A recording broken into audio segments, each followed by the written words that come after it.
Daddy, don't worry.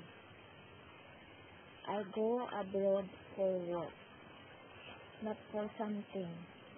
I am your girl. You're good girl.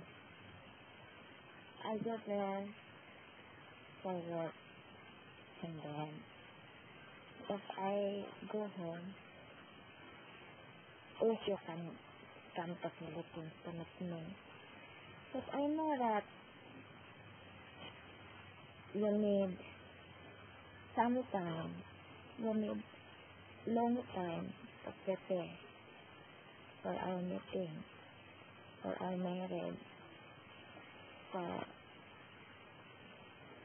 to fulfill the needs of the kids. I will work while I'm waiting you. Because here, I work here, you know. It's too hard for me. I work too much.